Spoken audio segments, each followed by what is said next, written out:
Meil on juba väga põnevad arutelud siin ja tuleb välja, et me võime tegelikult alustada. Nii et tere tulemast kõigile, aitäh, et olete tulnud kaasa mõtlema meeste üksinduse epideemia teemadel. Ja järgmise 1,5 tunni jooksul arutame koos siis manosfääri, sotsiaalmeedia ja feministlike uurimissuundade üle. Ja ootame väga muidugi ka teie aktiivset osalemist ja meil on lõpus aeg eraldi küsimuste jaoks ka. Aga tutvustame kõigepealt tänaseid kõnelejaid ka. Kõigepealt Kätri Kiilberg, Õhtulehe ajakirjanik ja progressiivse liikumise nõusoleku projekti vabatahtlik. Tere! Tere! Maarja Punak, Politsei- ja Piirivalveameti kommunikatsioonispetsialist. Tere! Mikrofon praegu puudub. Ja Riin Palumets, noorsootöötaja ja progressiivse liikumise nõusoleku projekti eestvedaja. Tervist! Väga hea. Ja mina olen Gretel Johansoo ja olen Tartu Ülikoolis meediapädevuse spetsialist. Aga ma pean alustuseks veel korraks sekundiks monoloogi pidama selleks, et teha sissejuhatus teemasse, sest et meil on siin kirjas ka, et räägime meeste üksinduse epideemiast, mis on siis nähtus, mis tegelikult tõusis fookusesse eriti pärast koroonapandeemiat, kui erinevad uuringud näitasid, et inimesed, ja kusjuures nii mehed kui naised, tajuvad siis üksildust rohkem kui varem. Aga ometi on hakatud rohkem ju rääkima ikkagi just nimelt meeste üksindusest või lausa üksinduse epideemiast. Ja neid põhjuseid, miks see nii on palju, aga peamiselt on see selle tõttu, et see isoleerituse tagajärg, mida meeste seas näha on see, et viha suunatakse manosfääri, ehk siis sellistesse veebikogukondadesse, mis keskenduvad meeste perspektiivide jagamisele ja kus naised ja ka teised vähemused tegelikult satuvad siis vaenu sihtmärgiks.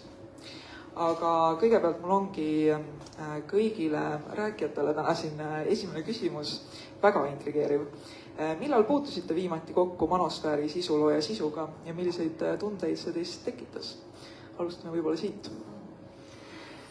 Jaa, ma mõtlesin selle küsimuse peale ka ja ütlen ausalt, et otseselt vihale õhutava sisuga nii-öelda minu infosfääris polegi ma kokku puutunud, pigem filtri kaudu. Ehk siis ma puutun sellega kokku kellegi teise kommentaari kaudu. Keegi näitab mingit sisu ja kommenteerib sinna juurde. Võib-olla see on osalt ka teadlik, et ma nii-öelda ei olegi läinud väga otsima. Ma natukene nagu kardan, mis ma sealt leian. ja siis selle tõttu nii-öelda on lihtsam võib-olla hoida ennast selles sfääris, kus sa saad selle enamasti küllaltki asjaliku kommentaari sinna juurde, et jah, pole isegi päriselt sukeldunud sinna. Aga ma saan aru, et see võib olla väga lihtne, kui sa natukenegi püüad ja kui võib-olla sa peidad ära, et sa oled, ma ei tea, naissoost ja see juba aitaks ka natukene. Isegi ei pea, et mina tegelikult vastupidiselt sinule lihtsalt selleks, et olla kursis, jälgin neid erinevaid kontosid, kus ma tean, et nemad räägivad just nendest teemadest, mis on nii-öelda manosfääris on praegu nagu teemaks. Pluss ma samal ajal üritan siis ka tasakaaluks vaadata, et mida siis teised võtavad selle osas nagu sõna. Ehk siis, kui sa küsid, et millal viimati, täna hommikul voodis, Instagrami scrollides, ma tegelikult nägin mitmeid klippe, kus tegelikult tehti seda, mida me võib-olla täna ei saa teha. Ehk siis mehed andsid sõnumeid nendele manosfääris viibivatele meestele, et kuulge, et see, mida te seal kuulete, see, mida te seal näete, ei ole võib-olla see, mis on päris õige, et koos selgitustega ma jälgin seal paari psühholoogi, ma jälgin seal selliseid influkaid, kes just tahavad toetada mehi nende arengul, et ehk siis ma tegelikult nägin seekord just positiivset sisu, mis on seoses monosfääriga.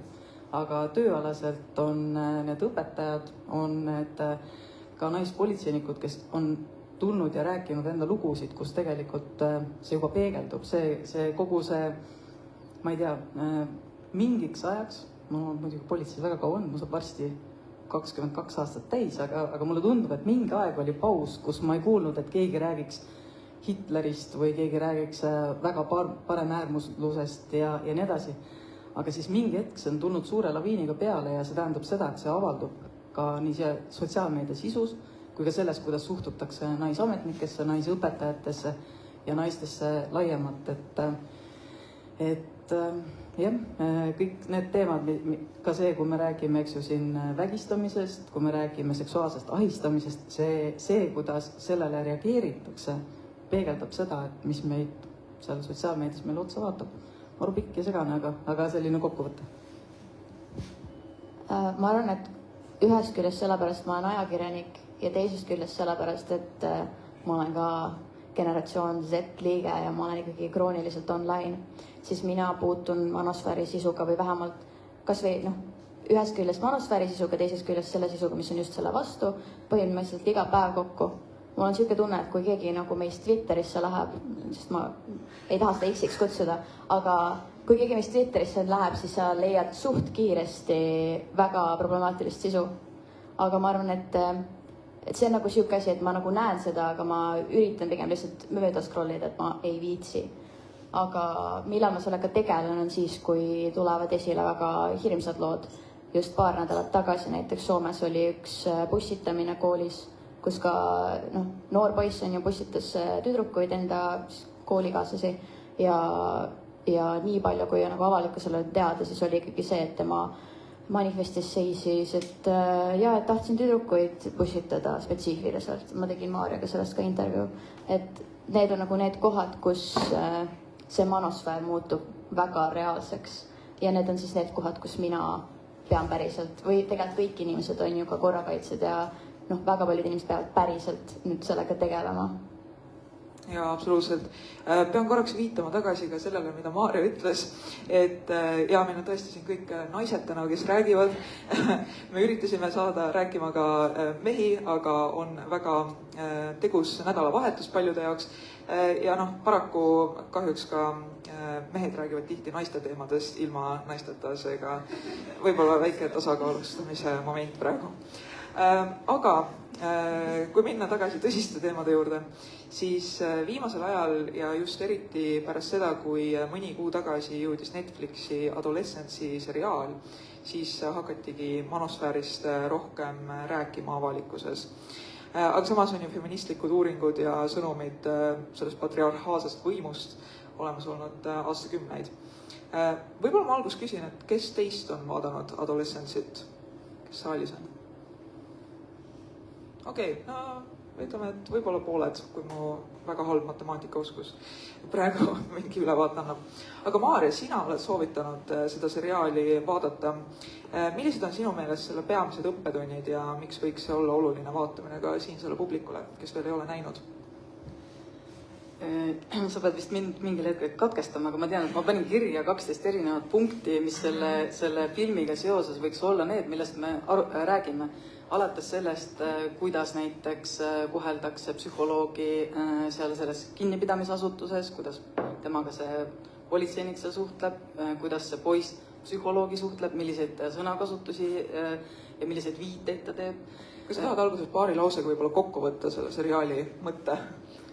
Kokkuvõttes tegelikult kõige hullem on see, et kui sa ei ole seda näinud, siis ma lihtsalt räägin sulle puendi ära. Ärge mind pärast siis väga... Spoilerid tulevad nüüd. Pange kõrvad kinni, kes ei taha kuulda. Et tegelikult ju tapeti üks tüdruk ja siis see poiss peetakse kinni, viiakse siis arestimajja, kus siis temaga hakkab psühholoog vestlema. Aga see lugu jõudis selle tapmiseni sellepärast, et see poiss soovis selle tüdrukuga suhet ja tüdruk ütles talle ei, lisaks naeruvääristas teda sotsiaalmeedias, aga see tegelikult ei ole kõik, sest neid kihte on nii palju, et kui me räägime sellest, et jah, okei, tüdruk ütles ei ja poisi jaoks oli siis nagu haavav, aga see hetk, mille valis poiss selleks, et küsida tüdruku käest, et kas sa oled nõus minuga käima hakkama. Ta valis selle hetke, kui tüdrukust levitati mööda kooli alasti pilte, tema üle naerdi, tema üle tehti hästi palju nalja ja ta arvas, et sellel hetkel, kui tüdruk tunneb ennast kõige kehvemini, kõige madalamalt, kõige hädas olevamalt, et siis äkki tänu sellele see tüdruk on nõus siis temasuguse poisiga minema suhtesse. Ja sellel poisil endal on loomulikult, ka see tuleb nagu filmist välja, et tal on madal enesehinnang, madal ka eneseusk, ta usub neid monosfääri sõnumeid, et tõesti, et kui sa ei ole üliilusa välimusega ja väga rikas, et siis tegelikult sul ei olegi naistega võimalust löögile saada ja seal on tegelikult neid viiteid igasugused blue pill, red pill teemadele ja mida kõike lahti analüüsida nagu tohutult palju. Ma isegi ei tea, millise ajakirjanikuga me tegime arutelu, ma tõin kõik need asjad välja. Ta ütles, et see on nii põnev, aga see on nii pikk lugu. et ühesõnaga, et kui te ise hakkate seda samamoodi pulkadeks lahti võtma, siis seal on nagu need hästi palju erinevaid külgi on nagu välja toodud ja kui veel, kes tahab natuke minna asjasse sisse, et tegelikult need, kes selle sarja siis tootsid, nad on tegelikult ka ise välja toonud neid asju, mida nad tahtsid rõhutada ja need paistavad sealt hästi välja, et sellepärast mulle see sari nagu meeldib, et seal on väga palju teemasid. Näiteks peredünaamika, see, kuidas isa käitub olukorras, kuidas ta ise ei suuda oma emotsioone nagu kontrollida, kuidas selle poisi õde siis üritab ka nagu perekonda koos hoida, kõike seda pehmendada. Miks need põhjused seal nii on, miks me oleme harjunud sellega, et näiteks, et peres ongi, et ma ei tea, mida teeb ema, mida teeb isa ja milliseid käitumisi me aktsepteerime.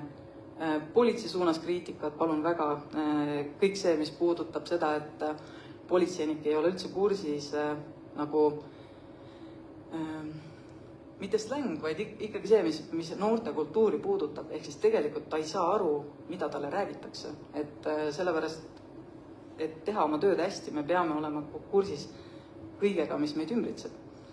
Nüüd ma võtsin lava väga palju endale, äkki ta ise lisada midagi? Ja ma tahtsin küsida, et Kätri, sa olid ka näinud seda seriaali, eks ajakirjanikuna sa kindlasti märkad seal ju paralleele sellega, mis toimub meil päris elus. Kas või paar nädalat tagasi ju ka juhtum Soomes, mida sa juba mainisid, et mis sulle tunduvad need peamised õppetunnid sellest seriaalist? Ma ütleks, et see seriaal ei ole õppetund, see on pigem selline hoiatus ja samas ka see näitab asju, mis tegelikult on juba nagu 10 aastaid juhtunud. Ja samamoodi tegelikult ma käisin just reedel või neljapäeval, ühesõnaga käisin vaatamas Franki, väga hea, soovitan, samamoodi. Franki tegevus toimub on ju 2000-ndate alguses, tõenäoliselt siis, kui mind ei ole sündinud, aga need probleemid olid nagu seal olemas. Ainus vahe on see, et mis adolescentsil on nagu väga huvitav, on see, et seal on see sotsiaalmeedia roll hästi-hästi suur ja ma arvan, et see on ka mingi asi, mis on kogu seda inceli internetikultuuri ja monosfääri internetikultuuri väga selle osakaalu nagu tõstnud. Ja ma arvan, et võib-olla adolescence ongi selline asi, mida vaadata kui hoiatusena ja kindlasti inimestel, kes ei ole kursis sellega, mis monosfäär on, näiteks nagu vanemad inimesed, nagu lapsevanemad, et nad näeksid neid ohumärke ja et nad natuke hakkaksid ka mõtlema sellele, et okei, et kellega mu lapsed suhtlevad veebis, mida need sõnad tähendavad, millest nad räägivad, et jah. Ja lihtsalt mulle tuli meelde, et eks ju, kui UK-s siis nii-öelda öeldi välja, et igas koolis peaks kõik seda vaatama või et umbes pered kodus kindlasti vaadake. Aga jällegi see on see küsimus, et kui me viskame lihtsalt selle seriaali pimedasse tuppa, kus laps seda üksinda vaatab, siis ta ei saa neid samu sõnumeid. Ehk siis tegelikult seda on vaja koos läbi rääkida. Las ta vaatab üksinda, aga vähemalt see, et analüüs tuleb hiljem, et seda on nagu mitmed psühholoogid välja toonud, et tegelikult need noored, kes elavadki selles monosfääris, kes nagu elavad sellises toksilises maskuliinsuses, kus nad ütlevadki, ahaa, naine ütles talle ei, naine mõnitas teda, ta vääribki surma, nad ei saa sellest sarjast aru, et nende jaoks see lihtsalt on mingi lugu.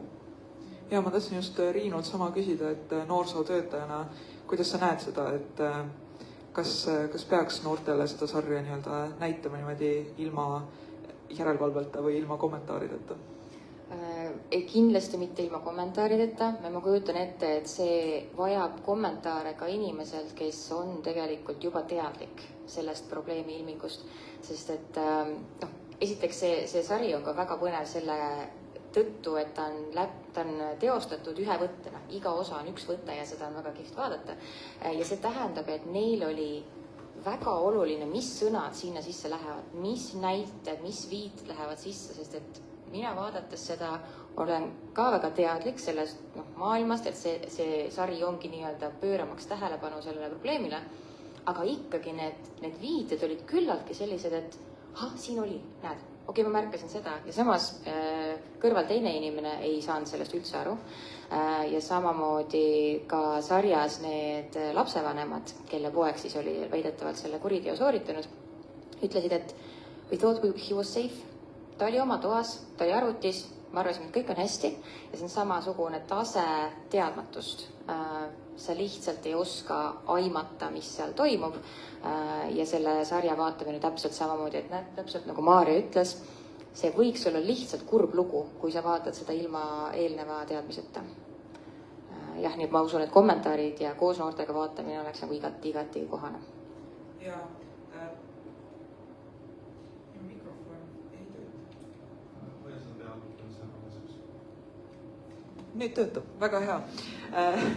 Aga te mainisite juba neid slängisõnu, mis on manosfääris ja mis on omased manosfäärile.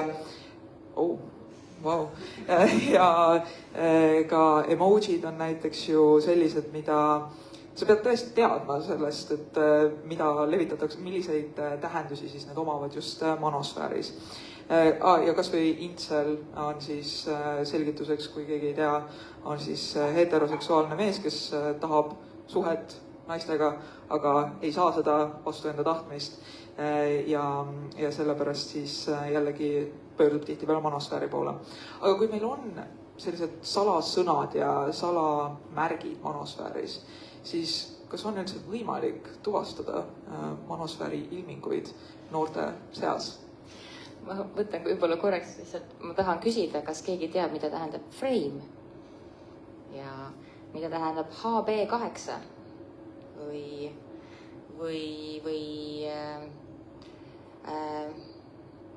mis see oli, avalt, see võib-olla on kõige tuttavam tsükene. Need on need koeraviled, dog whistle, ehk siis need on mingid väiksed lühendid või terminid, mida teab ainult teatud suletud ringkond. Ja sellepärast mina arvan, et seda jälgimine või sellest arusaamine, seda terminoloogiat on meeletult palju, et jõuda jälile nendele uuendustele ja uutele lühenditele tundub väga-väga keeruline olevat. Nii et kui sa oled tõesti nagu, okei, ma võtangi seda glossarit iga päev nii-öelda läbi, mitte iga päev, aga et ma olen teadlik nendest numbrikombinatsioonidest või lühenditest või lihtsalt mingitest täiesti suvalistest sõnadest, mis tähendavad absoluutselt midagi muud. Võib-olla tõesti, aga see on erakordselt keeruline, ma kujutan ette. Vabandust, Kätrin, ma segasin sulle lihtsalt vahele. Ei, kõik on okei. Tegelikult Eestis on ju neid uurijaid või Kaarel Lött on ju kõige parem näide sellest, et tema on uurinud neid terminoloogiaid ja ma tegelikult väga soovitan kõigil vaadata, kes ei ole vaadanud. YouTube'is on tema videoloengud olemas, kus ta seletab lahti ülipalju terminoloogiat, mida isegi mina ei teadnud, kuigi ma tahaks öelda, et ma olen muidu väga kursis selle terminoloogiaga. Et jah, see kindlasti muutub, aga ma usun, et ei ole võimatu sellega ka sammu pidada, sest meil on inimesed, kes päriselt tegelevadki sellega oma tööna nii-öelda, et lihtsalt kuulatagi neid loenguid ja võib-olla õppida ära mingid baasohumärgid või mingid baassõnumid, et kui te juba märkate, et teie sõber või teie laps, kes iganes kasutab neid sõnu, siis sul peaks lööma see pirn põlema, et okei, ma pean vaatama edasi. ja tegelikult ei ole küsimus selles, et ma otsin neid märke, vaid küsimus on ka selles, et räägi oma lapsega või räägi oma õpilastega ja küsi nende käest, et tegelikult me ei pea olema kõik spioonid ja luurama kellegi järel, vaid me päriselt saame nendel teemadel rääkida.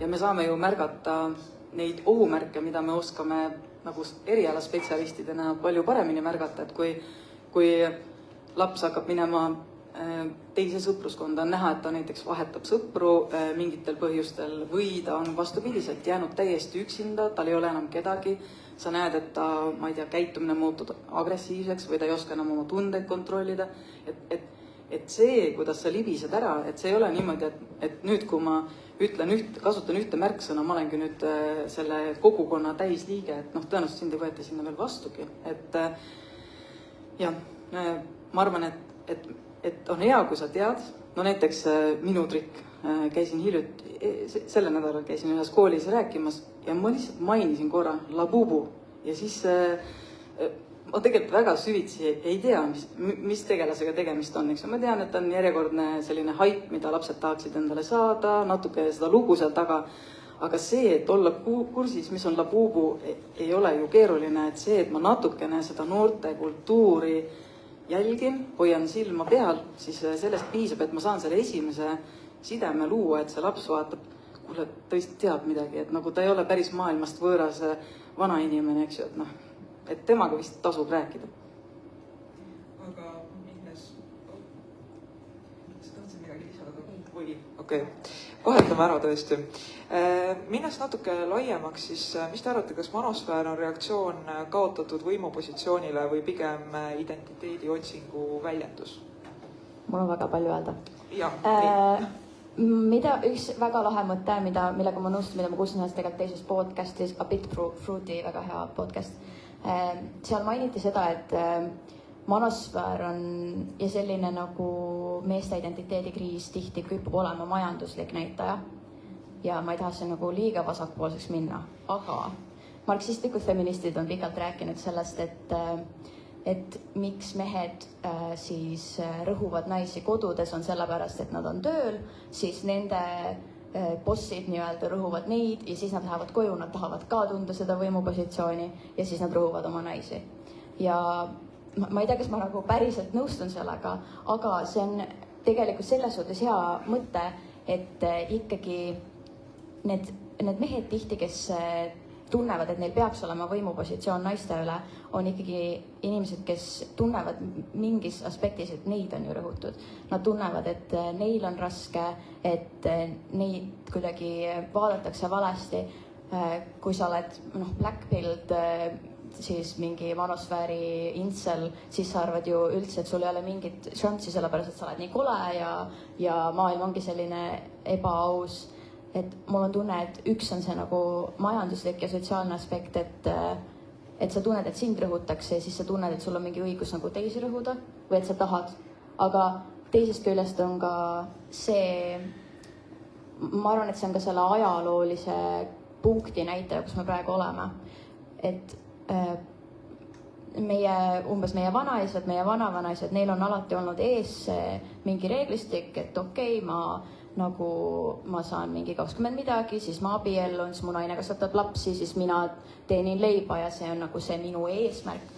Aga kuna meil tuli feminism ja meil tulid igasugused naised, kes hakkasid mõtlema, et äkki ma tahan teha seda, ma võin teha seda, mida ma tahan, siis paljudel inimestel on see eesmärk kadunud. Ja see on nii nagu meestel kui naistel nii, aga ma tunnen, et osaliselt see manosfäär on ka tingitud sellest, et paljud mehed tunnevad, et neil ei ole enam eesmärki, et me peaks nagu minema tagasi sinna aega, kus meile pakuti mingi kast ette, kuhu minna, sest paljud inimesed ei suuda sellega tegeleda. See on pikk jäpp, aga ma loodan, et te nagu saate aru, mida ma mõtlen. Nii et manosfäär ikkagi ka reageerib sellele, kuidas on rollid muutunud meeste ja naiste seas ka ühiskonnas. Okei. Kas on mõtteid ka Maarjalt ja Riinult? No võib-olla ka see, mis on praeguse poliitikaga seotud, ehk siis tegelikult see mõjutab väga palju inimeste arvamisi ja asju, mida nad siis sotsiaalmeedias ka näevad. Ehk siis see mängib oma rolli, et tegelikult ju, kui manosfäär ikkagi on see paremäärmuslik liikumise selline üks nagu ma ei tea, no ta on üks märke. Võib-olla see on ka üks lahendusi, sellepärast et kui meil on mehed, kes näevad, et lahenduseks on see, et me peame naisi muutma, mitte see, et me peame ennast muutma, siis nende peas tõenäoliselt see ongi ju lahendus olukorrale, et me taastame selle, mis kunagi siis oli. Aga ma arvan jah, et see poliitika ja see, kuidas meie poliitikud tegelikult jõuavad palju enamate inimesteni, et kui, ma ei tea, 30 aastat tagasi poliitik pidi sulle ukse peale koputama või sinna külakeskusesse tulema, nüüd ta lihtsalt piisab sellest, et ta annab 20 eurot ja saab teatud sihtrühma juba sotsiaalmeediast kätte ja ta ei pea mitte midagi selle nimel väga pingutama. Ainus, mida ta peab tegema, on see, et ta peab olema nii nagu ajakirjanduseski, et ta peab olema, see sisu peab olema selline, et ta on klikitav, ehk siis sinu ütlemised peavadki olema äärmuslikumad, sinu ütlemised peavad olema reljeefsed ja sellised, mis tõenäoliselt tekitavad kellegi emotsioone ja need ei pruugi üldse olla head emotsioonid.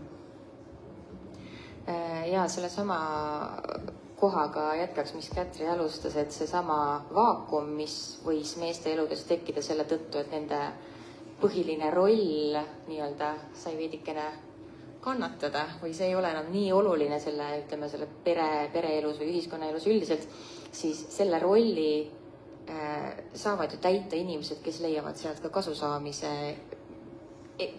nagu võimalusi, selles mõttes, et seal on väga kena raha, mida on võimalik kokku korjata sellega, et ma müün mingisuguseid lahendusi, mingeid häid mustvalgeid lahendusi, mis väidetavalt aitavad sul taastada oma rolli, oma seda hegemoonilist olukorda, mida sa võib-olla igatsed ja võib-olla igatsed sellist idealiseeritud versiooni minevikust, mida tegelikult pole päriselt kunagi olnudki. See, et see ideaal on ju see, et sa siiski oled väga-väga jõukas, sul on palju vara, sul on autosid kindlasti, naisi palju võiks olla. Ja naistele need asjad on muidugi keelatud, aga et sellist versiooni minevikus, et sul on nagu, ise oled nagu ilge player, et seda võib-olla ei olegi kunagi olnud. Et see on selline hästi huvitav nähtus, kuidas müüakse mingisugust muinasjuttu niivõrd usutavalt, et inimesed on valmis selle nimel panema väga-väga palju raha sinna sellele pakkujale. Ja mul alati tuleb meelde see, et unustatakse ära, et kui oligi üks inimene, kes käis tööl, et siis selle rahaga oli võimalik see nii-öelda maja osta, pere ülal pidada ja oligi võib-olla naine kodune ja kasvatas lapsi, aga tänapäeval, kui me vaatame seda majanduslikku olukorda, on ilmselge, et me ei saa naasta sinna, kus meil on ainult üks sissetulek. Või siis me peame oma elustandardeid väga oluliselt muutma. Et tegelikult tuleb ajaga ka kaasas käia, et see ei ole niimoodi, et me saame nagu kogu aeg minevikku vaadata, et mina võiks ikkagi olla edasiliikumise suunas. Üks osa sellest müüdavast muinasjutust on just nimelt see Black Pill ja Red Pill ja kõik need, mida Kätri sa mainisid, et äkki sa saaksid natuke selgitada ka, mis selle taga peitub? No nii palju, kui mina olen aru saanud, siis Red Pill on siis nagu see üks suur osa manosfäärist, sellest inceli ja kõigi sellest kultuurist ja siis Black Pill on nagu veel radikaalsem versioon sellest. Et see on nagu selle Matrixi filmi ainetel, et sa võtad selle ühe pilli ja siis sa näed reaalsust, on ju. Ja Red Pill on siis nagu see variant, et Red Pillid, incelid või siis manosfääri, ma ei tea, kuidas nad ennast kutsuvad ausalt öeldes, kuidas neile meeldib ennast kutsuda. Manosfääri liikmed. Jah, aga Red Pill, need, kes on siis võtnud selle punase tableti, rohkem usuvad sellesse, et okei, et ma saangi ennast paremaks muuta. Või et nad küll usuvad sellesse, et mees peab olema nagu mingi rikas ja ilus, et kõik nagu naised tahaksid neid ja see on nagu ainus asi, mis siin maailmas on. Aga nemad ikkagi selles mõttes usuvad sellesse, et nad vaatavad ikkagi, ütleme Jordan Petersoni type inimesi, kes ütlevad sulle, et sa pead oma toa ära koristama ja siis nad vaatavad mingeid neid siis fitness influencereid, et okei, et kui ma nüüd teen endale lihased ja ma toitun nagu tervislikult, siis mul umbes see nagu ma lähen siis mööda seda treppi üles ja siis ma saan naisi ja siis kõik on hästi. Aga et Black Pill manosfääri liikmed on siis need, kes on täiesti nihilistlikuks muutunud, kes usuvad, et maailm ongi selline, et meie oleme koledad ja mõned on ilusad ja siis seal on see ka, et ainult mingi, kõik naised vaatavad ainult mingi 10% mehi ja nüüd meil ongi nagu kõik läbi ja mul on natuke tunne, et mis seal Adolescence'i sarjas oligi see, et see poiss oli ilmselt täpselt nagu jõudmas sinna black pilli juurde, et kui see tüdruk lõpuks ütleks talle, et ma ei taha sind, siis tal klikkis see, et okei, ongi läbi minu jaoks, ongi kõik ja lihtsalt maailm ongi hukas. Et see on siis see nagu, vähemalt minu arusaama järgi on see red pilli ja black pilli nagu erinevus. Aga kui niigi on meil ühiskonnas või sotsiaalne surve olla mees ja siis see on niivõrd äärmuslik selles black pilli vaates, siis kuidas üldse saaksid mehed tunnistada seda, et üksildus on olemas ja et nad seda tunnevad? Kas see on üldse võimalik?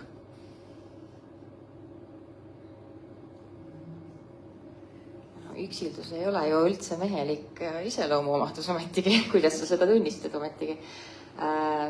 Ma arvan, et see iseloomuomadus nagu ka selle nii-öelda kaasan, et kui sa oled üksildane, siis sul on vaja nii-öelda sellist turvalist ühendust kellegagi, emotsionaalset laadi ühendust, mis ka absoluutselt mehelik ju ei ole.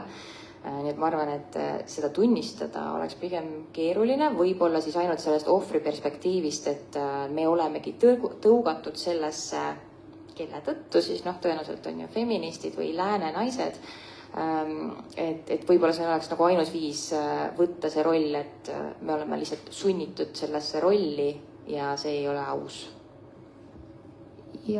Ma võib-olla mõtlen ka seda, et ka abi küsimine on alati hästi keeruline või ka tunnistada seda, et võib-olla ongi ka minus mure, et siin on hea, kui meil on võimalik kuidagi see pool sammu vastu tulla ja natukene ka mõelda oma, ma ei tea, koolitegevustes või noortekeskuse tegevustes või üldse ka perekesksetes tegevustes, et kuidas me asjadest räägime, kuidas me üksteist kaasame, nagu mida me koos teeme või mida me väärtustame, et ma olen isegi seda rääkinud, et ma ei tea, ka lihtne peregrupi chat võib olla see, mis seda noort mõjutab oma tundeid paremini väljendama, sest ta teab, et ma ei tea, vanaema ja vanaisaga näevad, kuidas ma kirjutan siin, et siis et kui oma vanematega võib-olla puberteedi ees on keerulisem ja võib-olla need suhted ei ole nii head, aga siis see, kuidas nagu ühte hoida, kuidas üksteisest hoolida, kuidas näidata, ma arvan, et see uus kasvav põlvkond noormehi on oluliselt emotsionaalsemad, targemad, intelligentsemad ja nad nagu, et me ei tohi neid jätta nagu üksi tõesti sinna arvutimaailma, et meie enda kohus on ka see, et me neid kaasame rohkem, et me oleme ise eeskujuks. Ja ma arvan, et üks tähtis asi, kui me räägime eeskujudest, on ka see, et poistel on vaja tervislikke eeskujusid rohkem ja kahjuks neil on vaja palju rohkem meeseeskujusid, sest nagu me siin näeme, naised juba räägivad sellest teemas ja naised on mures, aga meil kahjuks ei ole nii palju mingeid tervislikke meeseeskujusid ja kui poiss on juba noor mees, kes iganes on juba võtnud selle nii-öelda red pilli või black pilli, ta ei kuula ilmselt, mida naised räägivad. Tal on vaja nagu mehelikku eeskuju ka.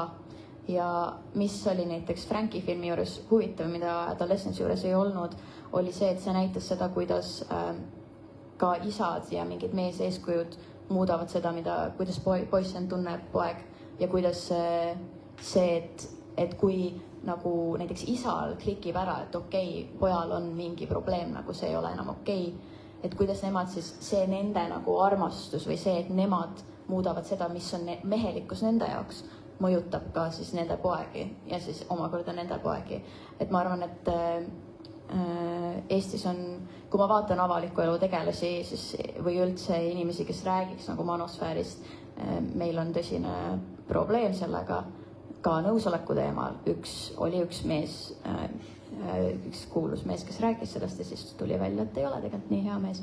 Aga et selliseid probleeme on Eestis väga palju ja see ka, et Eesti mees on nagu väga mingisugune stereotüüp, mis meil olemas on, aga tegelikult ei peaks olema.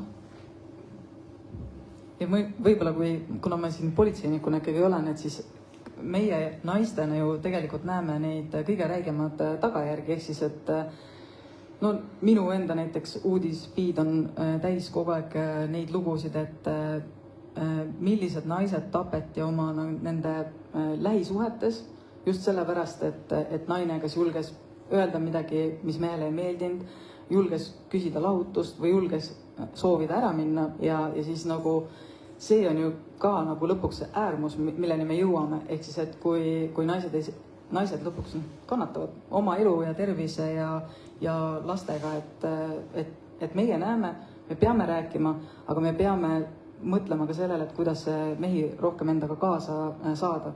Ma välismaal tegelikult näen, et on influkaid tekkinud, kes tegelikult nagu on võtnud südameasjaks, nad räägivad nendest teemadest, aga väga keeruline on neil murda meie nagu sellisesse mulli sisse, et kuidagi seda ühenduse loomist, no see on maru kaval asi, kuidas seda teha, et kaasata, aga oleks hea, kui me suudaksime. Ma lisaks siia kiirelt juurde ka selle, et me peame ka teadvustama seda, et meestel on ka väga raske selle all ja meestel on ka ikkagi raske isegi ikkagi, kui nad on manosfääri all või kui nad ei ole ja neid nagu sunnitakse sinna, et meestel on raske patriarhaadi all, aga me tihti nagu keskendume naistele, sest tundub, et naiste probleemid on suuremad, on ju, et me ikkagi ühiskonnana peame ka ikkagi teadvustama, et see on probleem ja et me võime öelda, et okei, selle nagu meeste üksinduse epideemia on mingi nagu väljamõeldud asi, et tegelikult ei ole, et sa pead ikkagi sul peab olema midagi väga raskesti, et sa teeks nii halba asju, kuhu inimesed jõuavad lõpuks, on ju. Ja kui sa asjale ei pane nime, siis sul ei ole võimalik sellega tegeleda, ehk siis sa pead seda asja kuidagi kutsuma, kui sa ütled lihtsalt, et oleme mures meeste vaimse ja füüsilise tervise pärast, siis sa oled juba kogu publiku kaotanud. Aga kui sa tegelikult ütled konkreetselt, et meil on selline asi, loe, kuula, siin me oleme rääkinud sellest teemast, et me murendame seda pinda, et päriselt jõuda nende inimesteni, keda me tahame aidata, sest me ju tahame kõik koos toredalt eksisteerida ja tegelikult ka kõik tüdrukud soovivad endale kaaslasi, on need, ma ei tea, mehed, naised, kes iganes, eks ju, et me tahame, et meil oleks hoolivad kaaslased, kes ei pane meid tegema asju, mida me ei tahaks või ei ootaks meilt asju, mida me ei ole nõus tegema. Ja kokkuvõttes ikkagi manosfääris müüakse lahenduse pähe maha midagi, mis tegelikult süvendab probleemi. Ja. Meil oli väga palju viiteid tegelikult siin feminismile ka juba. Kuidas see manosfäär ikkagi siis feminismiga suhestub? Mina ikkagi arvan, et see on reaktsioon feminismile, sest feminism üldiselt ju tähendab üleüldiselt, aga rohkem ikkagi seda naiste õiguslusliikumist. Ja feminism on ikkagi väga palju vorminud seda, et kuidas ühiskond on arenenud nagu naiste õiguste poolest, aga teisest küljest ju me näeme ka aina enam seda, et sood on väga lahus, näiteks poliitilisel spektrumil on ju, et kõik uuringud näitavad seda, et naised liiguvad aina enam liberaalsuse poole, mehed liiguvad siis konservatiivsuse poole, paremäärmusluse poole ja ma arvan, et see on selles suhtes võib-olla üks feminismi nagu vigu, et paljud inimesed näevad selles ainult kui nagu naiste liikumist. Et ma arvan, et manosfäär on suuresti on ikkagi reaktsioon feminismile ja sellele, et me mõtleme, et nüüd naised nagu tahavad olla paremad või et nüüd patriarhaadi asemel tuleb patriarhaat ja et mulle tundub, see ikkagi on reaktsioon, mitte ainult feminismile, aga feminism on nagu üks lihtsalt asi, mis on muutnud seda, milline meie tänapäevane ühiskond on. Nii kahju kui ka ei ole, aga ka praegu, isegi sellel aastal ma olen paar korda puutunud kokku ka naistega, kes teadlikult ütlevad, et mina küll feminist ei ole. Ja ma saan aru, et seal on nii palju seda mainet, mis sellega kaasas on käinud, kas võib olla siis mingid radikaalsed toimingud või mis kuskil maailmas on käinud või kuidas feministid on avaldanud meelt või mis iganes seal taga võib olla, et seda on lihtsalt alati kahju kuulda.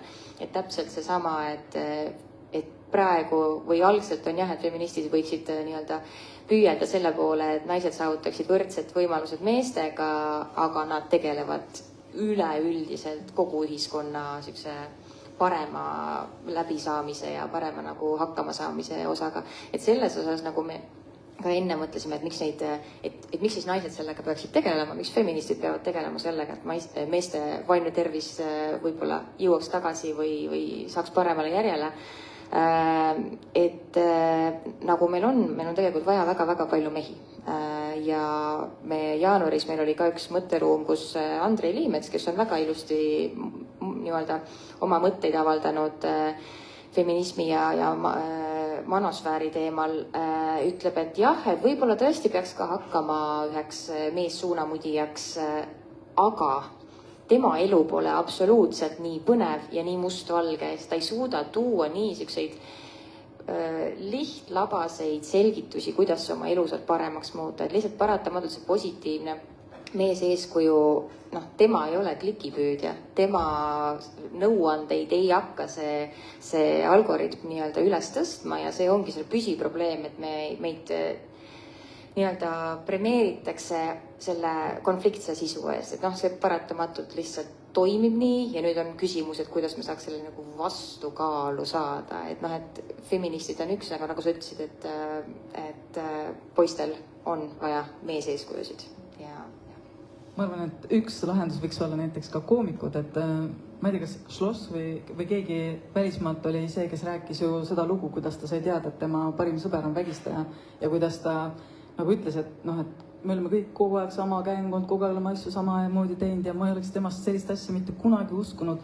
Ja kui minu enda sõber ütleb, et tema tegi mulle nii, siis mu nagu, et maailm kukkus kokku, et kuidas ma ei olnud märganud ja kui ta hakkas nagu nii-öelda, ühesõnaga kogu tema, see oli vist TED Talk, mida ta tegi äkki, et ta ütleski, et kui ta hakkas nagu järele mõtlema, siis kõik märgid olid olemas, aga ta ei olnud nendele tähelepanu pööranud, sest kõik on me oleme kõik ühes gängis, me ju ei heida üksteisele midagi ette, me ei kutsu kedagi korrale ja me ei eelda, et sellised halvad asjad võivad juhtuda, et võib-olla tema ja ega meil Eestis on ka koomikuid ja selliseid suunamudijaid, kes on neid teemasid tõstatanud, et võib-olla on ka meie asi natukene neid veel tagant torkida, sest nad ajavad õiget asja.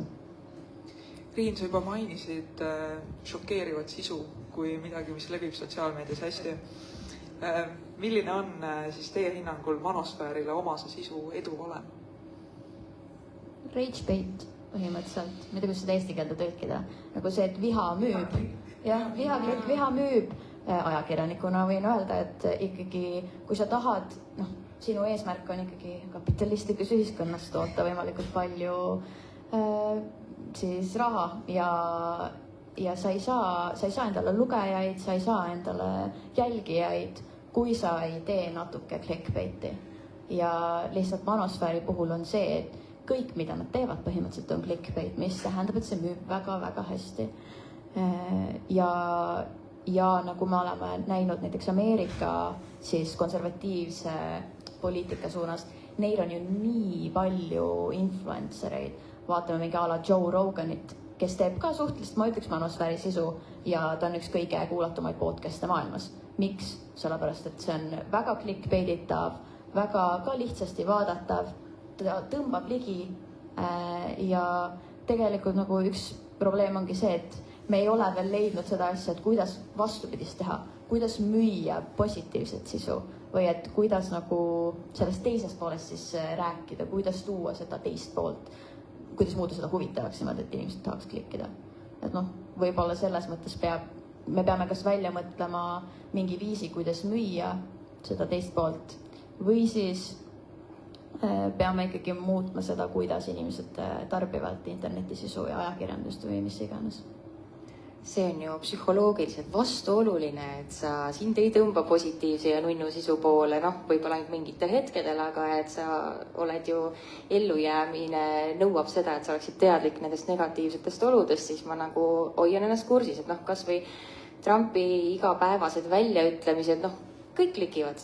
Ja tegelikult meil ei ole vaja teada seda järjekordset asja, mis ta ütleb, aga samamoodi see lihtsalt võtab nii hästi hoogu ja selles mõttes, et see, et manosisu loojad teavad täpselt, mis müüb, nad jälgivad ise väga aktiivselt ja nad kasutavad täpselt neid samu malle, ehk siis põhimõtteliselt seesama, mis tegelikult Kaarel-Ott ja Maria Murumaa-Mengel oma selle meediapädevust edendaval lehel on ka välja nagu üles ehitanud, oli väga tore manosfääri bingo, mis annab selle võimaluse nii-öelda natuke nagu naeruvääristades ära tunda, mis tunnused siis selles monosisulooja videos on, et kas tal on see tume taust või kas ta on autos oma tagaistmel ilmselgelt, mis moodi muusika tal taustal, mis sõnu ta kasutab, kuidas ta viitab naistele, et siis sa saad kogu bingo ja ma saangi kätte kõik need tunnused ja ma olen saanud selle täiusliku monosisulooja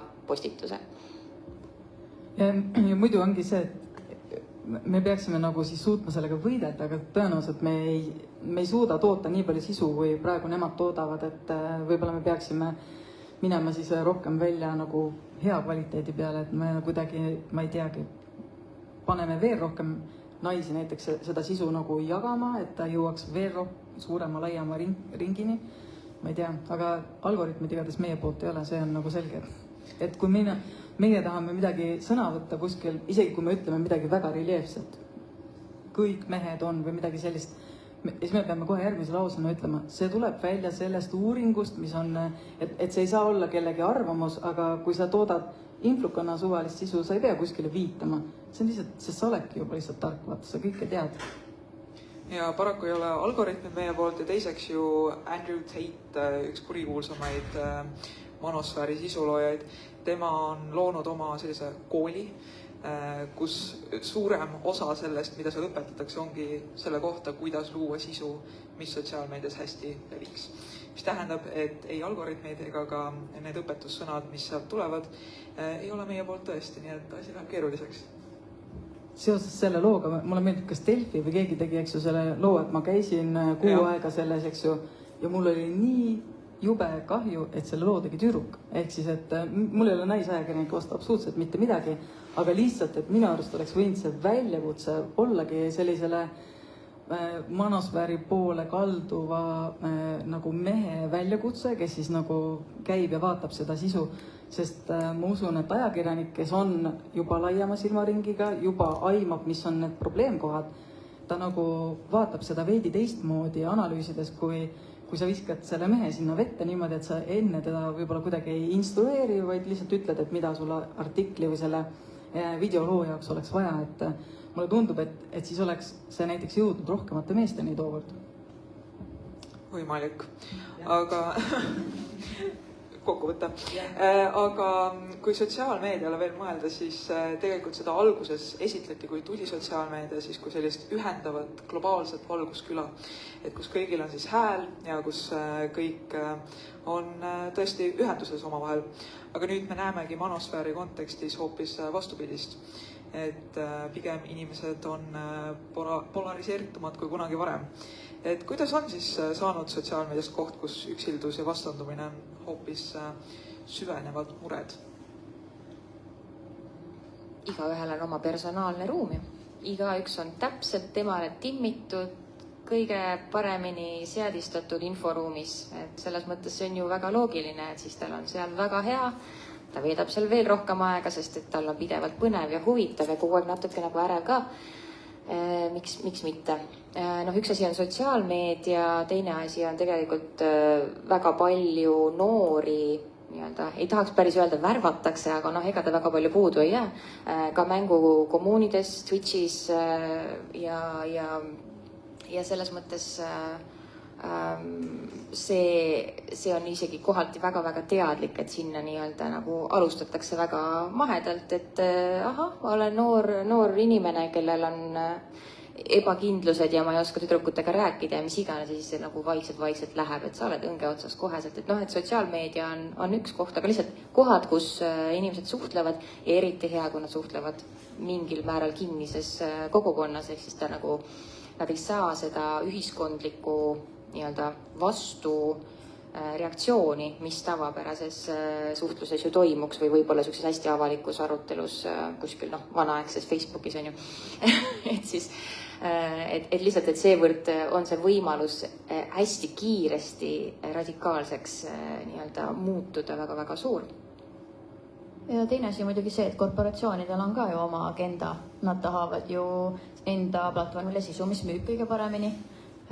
Ja sellepärast tõenäoliselt et ärge nüüd keegi mind kohtusse kaevake, aga sellepärast tõenäoliselt ju keegi ei võta ka maha seda content'i, kuigi on näha, et see tekitab probleeme. Seda ei saa seda maha võtta, sellepärast nad teenivad nii palju raha selle pealt, sellepärast et see müüb ja niimoodi algoritmid on ehitatud. Et sellepärast ka on, nagu mida on huvitav näha, näiteks ma ei taha nüüd järgmisesse paneeli, mis meil tuleb sisse sõita, aga Palestiina teemalist content'i võetakse väga palju maha, sellepärast et kõikidel korporatsioonidel on oma agenda, kuigi me teame, et manosfääri sisu võib olla ja tõenäoliselt ongi väga-väga palju ohtlikum, eriti kui me liigume sinna Black Pilli nagu kategooriasse juba. Aga nad ei võta seda maha ja nad just söödavad seda rohkem ja rohkem, sellepärast et esiteks see toimib algoritmis nii hästi ja teiseks sellepärast, et nad lihtsalt teenivad selle pealt nii palju raha. Selle mahavõtmisega just, ma tegelikult tundsin kogu aeg muret ühe mängu pärast, mis mulle tundus nagu uskumatu, et kuidas seda ei võeta maha. See tuli välja nüüd märtsis ühel maailma suurimal mänguplatvormil Steamis ja selle mängu nimi oli No Mercy ja see pushiski põhimõtteliselt siis incesti, naistevastast vägivalda, allutamist ja et ühesõnaga, et see peategelase põhieesmärk oligi olla nagu naise kõige õudsam unenägu ja see niipea, kui see nii-öelda üles lasti, siis 24 tunni pärast võeti ta maha Kanadas ja Austraalias, mis on tihtipeale lipulaevad nüüd viimasel ajal ja UK-s läks selleks aega nädal aega ja see oli selle tõttu, et lihtsalt avalik viha ja meeleheit ja purse selle vastu oli niivõrd suur, kuid selle aja jooksul jõudis väga-väga palju mängijaid seda sinna oma kasutaja teha, kusjuures kasutajakonto tegemine Steamis ja selle mängu allalaadimine ei ole raske alaealistele, seal lihtsalt paned linnukesi õigesse kohta ja maksad 9,99 ja selle mängu hinnangud olid 100% positiivsed. Et see mäng oli ikkagi väga-väga reljeefne ja lihtsalt mõelda, et see üldse üles läks. See on nagu väga-väga huvitav koht minu meelest. Et seda saadi nii kaua aega ju, ega mängu ettevalmistamine võtab aega, mis tähendab seda, et väga suur hulk inimesi oli sellega seotud, oli teadlik ja kogu nende panus ju läks sinna selle asja tegemisse, et jah, aga meil ka nii-öelda politseimaailmas, ehk siis see, milles mina viibin, väga palju räägitakse mängukeskkondadest, meil luuakse juba nii-öelda Euroopa üleselt AI-sid, mis aitaksid meil mängukeskkondades jälgida seda, et kus me näeme, et noori hakatakse radikaliseerima, kas on näha seal neid kasutajaid, kes neid kuidagi hakkavad mõjutama, sest on selge see, et meil ei saa olla nii palju politseinikke, et nendes mängudes osaleda, kuigi seda erinevates riikides tehakse, et päriselt on politseinikel tööajal, ma ei tea, 3-4 tundi, kus nad viibivad ühistes mängukeskkondades nende noortega, kes nende linnas siis näiteks on, kelle puhul nad teavad, et nad on ka võib-olla mõjutatavamad või nad ongi juba käivad selle piiri peal või on üle astunud, et lihtsalt veeta nendega aega koos, et näha, kes on need mõjutajad, kes üritavad neid ära nagu meelitada. Ja lisaks sellele, ega seal ei ole ka kõik, seal on, me räägime võib-olla kuritegelik üksus taga, kes lõpuks viib selleni, et eks ju, noormehele öeldaksegi, et näed, et vihkad naisi nii palju, palun väga, me toimetame sulle selle lõhkeaine, sina mine sinna Taylor Swifti kontserdile ja eks ju vaja ainult nagu see õhata. Ehk siis nagu see on nagu üks äärmus. Teine äärmus on see, et ma ei tea, näiteks ka Venemaa huvides on oluline see, et meil Eestis inimesed omavahel oleksid tülis, et need sõnumid, mida jagatakse, ajaksid meid omavahel vaidlema, et meil oleks poliitiline ebastabiilsus, ka inimeste omavahelised suhted oleksid tülis. Ma just 2 nädalat tagasi vaatasin, kellegi konto oli üle võetud, mis siis jagas seda, ma ei tea, vast kõik on näinud praegu nii-öelda uudislood, et nurgas on ala Delfi märge või ERR-i märge või on ühesõnaga mingi kanali märge, aga tegelikult uudis on läbinisti välja mõeldud. Ja näiteks ühe konto alt levis samal ajal Baltikumis 303 erinevat nii-öelda reklaami, mis kõik olid, et kas nii-öelda suhet nagu nii-öelda väga äärmuslikud, kedagi lasti õhku, midagi juhtus, ja seal sa saad ära kasutada täpselt neid samu manosfääri sõnumeid, mis panevad klikkima ja tegelikult nende eesmärk on meie ühiskonda lihtsalt lõhestada. Nii et neid, kelle huvides see asi seal toimub ja miks seda ei pidurdata, on nagu väga palju. Aga et asi oleks väga selge, siis milline on tüüpiline tee manosfäärini ja millal see tavaliselt algab? Seda võiks Kaarelilt küsida. Seda peaks kindlasti Kaarelilt küsima. Ma olen jah tema materjale väga palju lugenud ja mõnest väga hinnaline töö. Aga mõtlen, et eks ta ju lihtne viis on ju see, et sa lihtsalt hakkad mõtlema, mida teised must arvavad ja siis ma hakkan natukene ennast seal, selles mõttes, et lapse teismelise inimese jaoks positsioon oma sõprus- ja sõprussfääris on ju ülimalt oluline ja kuidas ma saaksin seda natukenegi edendada, kas või sellega, kuidas mu hoiakud mind nii-öelda positsioneerivad natuke kõrgemale teistest või mu välimus või millega ma tegelen, et ma hakkan selle kohta ju infot otsima ja kui mul tuleb väga lihtsasti jõusaali videoid, mis on üliägedad, siis nad on ka inspireerivad ja innustavad ja seal on selliseid ma ei tea, elumotosid, siis miks mitte, muidugi ma hakkan jälgima. Ja siis lihtsalt hakkab võib-olla vaikselt sisse hiilima, et miks ma seal jõuksis käin ja miks ma neid muskleid treenin ja kuidas ma sellega muutun nagu paremaks või kuidagi väärtuslikumaks inimeseks siin ühiskonnas, et see ühtaegu hoiab mind seal konkreetselt kindlalt kinni ja teine asi, ma kogu aeg olen nii-öelda seal sees ja ma usun, et see muutus on nii mõnus ja sujuv, et sealt ongi nagu väga, väga raske seda märgata võib-olla. Ja võib-olla jällegi Kaarli jutte meenutades, kahju, et teda siin praegu ei ole, aga seesama, kuidas ta tegi katse ja võttis tühja telefoni ja lõi, eks ju, lihtsalt konto ja me räägime minutitest, kui tema 2 minutit. Jah, kui juba jõudis tema feedi sisu, mis hakkas teda nii-öelda oli mõeldud tema mõjutamiseks. Ehk siis piisab sellest konto loomisest, ehk siis mul ei olegi veel mingeid kõhklusi ja kahtlusi, ma ei ole selle peale otseselt mõelnud, aga see otsus, kuidas ma tarbin meediat või milliseid meediaallikaid sotsiaalmeedias või keda ma seal täpselt jälgin, see on see, mis lõpuks on nagu võtmekoht ka. Et ma arvan, et meie teadlikum oskus tarbida sotsiaalmeediat ja tavalist meediat aitaks ka siin seda olukorda natukene parandada. Et me ise laseme algoritmil nagu kujuneda, mitte see, et algoritme lihtsalt arvab, mida meile võiks meeldida. Et me peame teda sundima natukene, aga seda tuleb nagu noortele õpetada. Absoluutselt. Aga mida pakub ikkagi manosfäär just noorele poisile, mida ta mujalt ei saa? Kui me räägime sellest, et kuuluvustunne on see, mis sinna viib ja üksildustunne ja nendest kuidagi väljapääsu otsimine. Miks just manosfääri juurde minnakse? Peale nende, mis sa mainisid, ma arvan, nii-öelda lihtsad lahendused ka. Et kui sa hakkadki mõtlema nagu mingitele probleemidele, mis ühiskonnas on, kas või vastandumine või miks ma ei meeldi sellele tüdrukule, siis palju raskem on öelda nagu seda või aktsepteerida seda, et okei, võib-olla sa lihtsalt ei meeldi mõnele inimesele. Kui see, et keegi ütleb, et ei, see on sellepärast, et siin on mingi väga suur, see on mingi conspiracy ja tegelikult vaata, naised ei tahagi üldse mehi ja naised tahavad ka ainult mingi 10% mehi ja see on niisugune lahendus, kus hakkad mõtlema, et ahaa, sest mul on tunne, et inimestel ajuldel on ikka ka see, et me tahame nagu teha mingeid connection eid ja ikkagi mõelda midagi välja, et kõigel on mingi põhjendus. Et võib-olla see on nagu osa sellest. Ja kognitiivne nihe on täitsa selline olemas küll meil, et tahame mustreid luua ja näha neid igal pool. Aga see rikkuse teema ka ikkagi, et ma ei tea manosfääri liikmeid, kes ei räägiks krüptoasjadest, kes ei räägiks sellest, kuidas saada jumala eest ise mitte midagi pingutamata, aga raha kasvab automaatselt, et mitte keegi ei paku nii lihtsalt lahendusi. Et jube hea on ju uskuda seda, et maailmas on võimalik saada väga ruttu rikkaks ja nii-öelda manosfäär ei võta seda vastutust, kui see inimene siis ennast seal võlgades tegelikult veel hullemasse auku lõpuks kaevab, kui ta ennem oli. Aga ka Eestis on meil manosfääri sisuloojaid olemas ja nad on üsna populaarsed ka meie sellise auditooriumi seas, et mitte siin see, aga ma mõtlen üldiselt.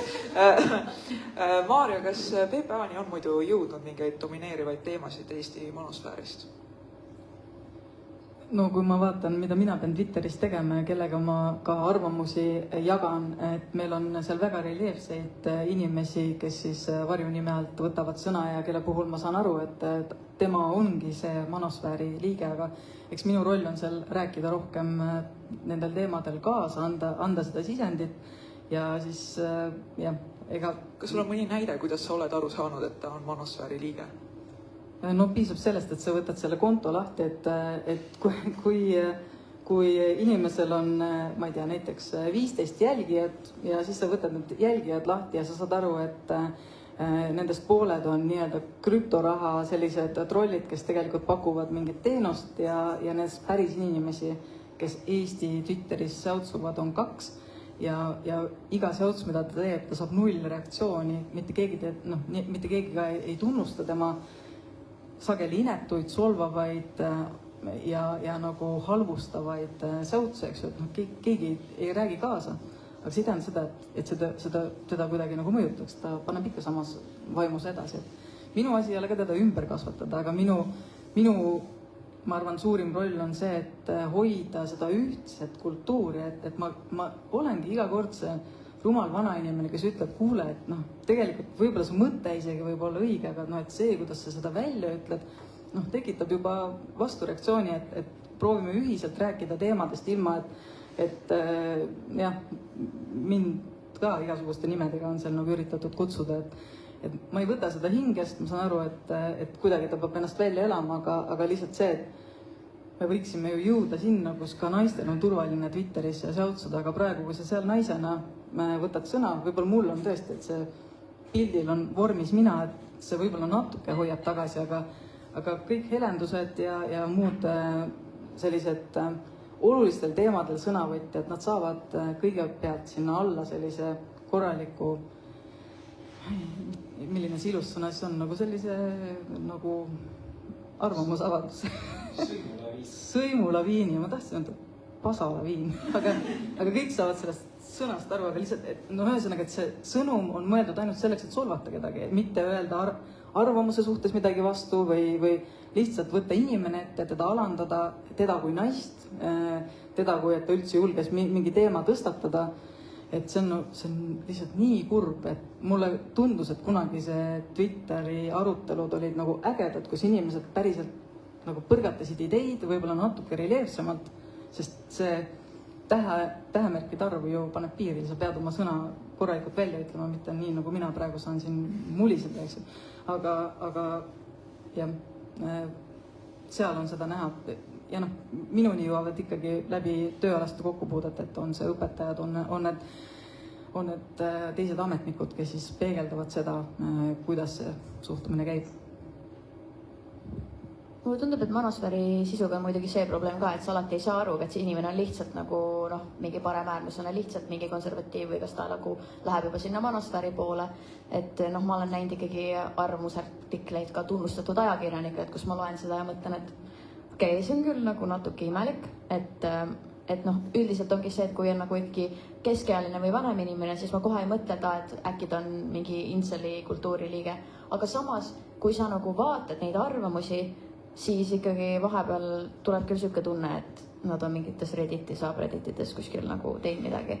Et mul on tunne, et manosfääriga on natuke see probleem ka, et okei, et kui sa lähed Redditisse ja paned sinna /mingi incel, sa tead, mida need inimesed arvavad, sa tead, millest nad räägivad, sa tead, kes nad on, aga võib-olla manosfääri üks probleemidest on just see, et kuidas sa teed vahet sellele, et kas inimene on lihtsalt konservatiiv, kas ta lihtsalt ongi on feminismi vastane või siis kas siin on juba mingi ohtlik manosfääri inceli red pill, black pill asi, eks. Et see on nagu ka midagi, mida sa võib-olla kohe aru ei saa, isegi kui sa sotsiaalmeedias ja muidu väga kursis oled. Ja mina ütleks, et ma ei ole sõnavabaduse vastu absoluutselt, mul on hea meel, kui nad oma arvamusi välja ütlevad, aga see tekitabki selle võimaluse, et me saame nendel teemadel arutada. Aga kõige hullem ongi see, et kui nad on oma nendes kinnistes subredditites, eks ju, ja nad ei tulegi üldse meie nagu sellesse meie käidavasse sotsiaalmeediasse, kõikidele nähtavasse sotsiaalmeediasse, et siis me ei saa seda pinda murendada, et jah. Aga samas hea meel on ka see, et kui mõnikord, kui sa tõesti tahad karjuda, et sul on see koht, mine karju ja keegi ei pane pahaks, kui see subredditi selline nagu grupp ütlebki sulle, et siin sa võidki midagi teha ja võib-olla see aitab puhastada meie seda igapäevast sotsiaalmeediat. Aga kas ja milline on meie võimekus Eestis haridus- või noorsootöös kogu selle manosfääri teemaga tegeleda? Võimekust võiks ju olla. iseasi kui süsteemselt, et praegusel hetkel see läheb rohkem selliste asjast huvitunute ja inimeste nii-öelda isiklikust sellisest missioonist, et ta suuresti tuleneb sellest, kui palju keegi on kursis, kui palju ta üldse suudab ütleme siis oma graafikusse seda nii-öelda lisatööd veel sisse pigistada.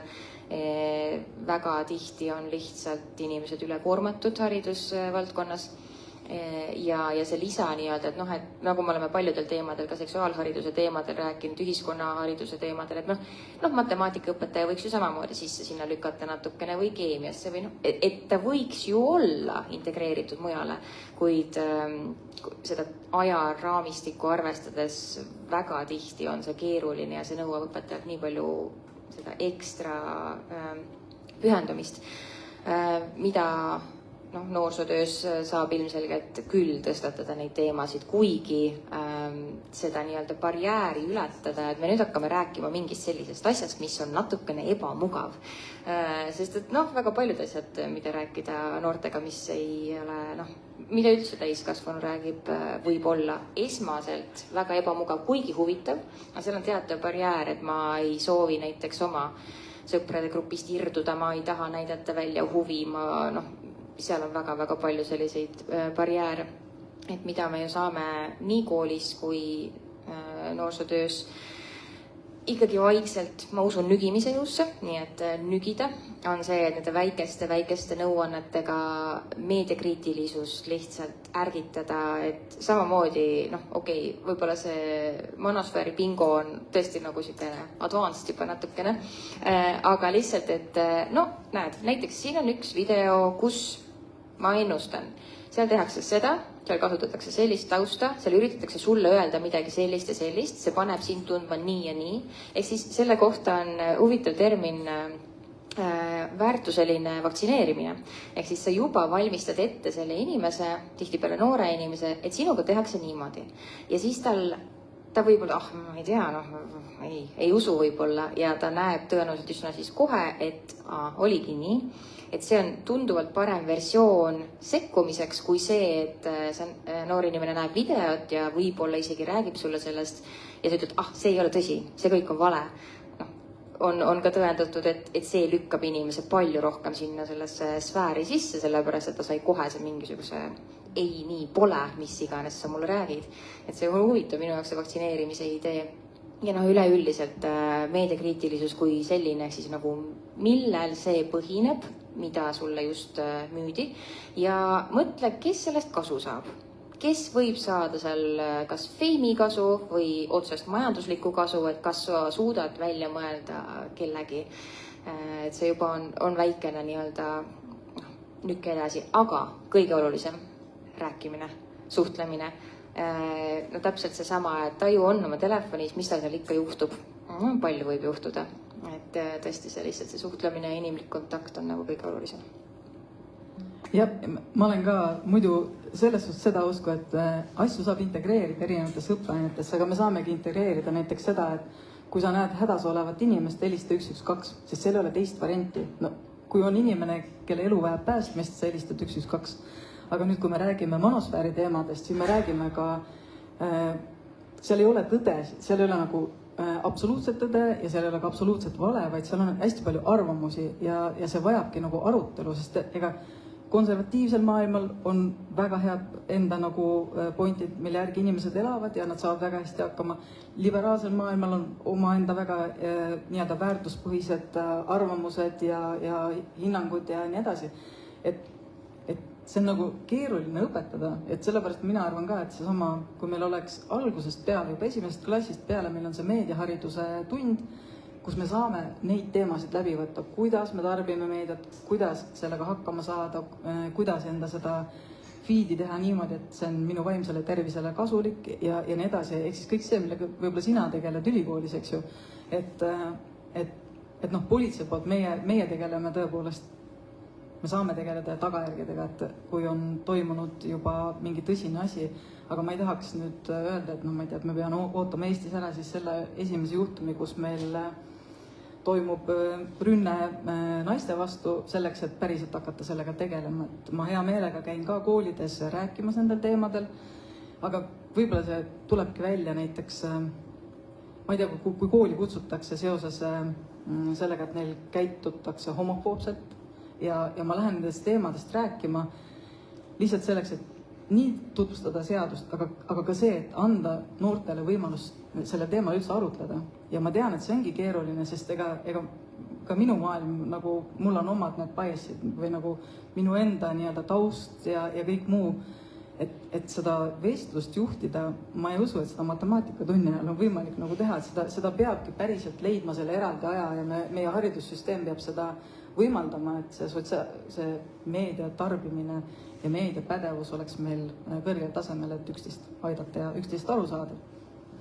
Muide, see Manfluencerite bingo on meedia.ut.ee lehel ja seal on ka kogu manosfääri teema käsitlemiseks erinevaid tunniülesandeid ja muid asju ka, nii et soovitan seda lehte vaadata. Kätri, milline roll on praegu Eesti ajakirjandusel selles ennetustöös või siis tagajärgedega tegelemises ja milline see roll võiks olla? Ma just tahtsingi sellest natuke nendest eelmist kommentaaridest rääkida seda, et mitte, et olla saatan advokaat, aga majanduslik olukord on selline, et selle säästuriigiga, mis meil praegu on kahjuks olukorra sunnil, tõenäoliselt haridussüsteemi ei saa piisavalt teha piisavalt kiiresti, et seda kõike muuta. Ja sellepärast ma arvan, et väga palju vastutust läheb meediale, läheb ka politseinikele, läheb ma ei tea, vabaühendustele ja lihtsalt kodanikele, et sellest, et kõik inimesed peavad tegema midagi, et see vähemalt teadlikkus oleks suurem, et inimesed räägiksid sellest kodus, et nad räägiks sellest avalikult ja ajakirjanduse roll muidugi on, kuna enamus inimesi ikkagi vaatavad ajakirjandust, siis põhiline ongi see teadvustamine, see näitamine, et selline probleem eksisteerib ja võib-olla siis see lahendamise pool liigub nagu kuhugi mujale. Aga õnneks mul on tunne, et tänu sellele, et see Adolescence ja Frank praegu meil on, sellepärast oli ka meedial oli mingisugune nagu põhjus, miks sellest rohkem rääkida, sest me tahame ikkagi teha ka artiklid, mis müüvad ja mida inimesed loevad ja nii edasi.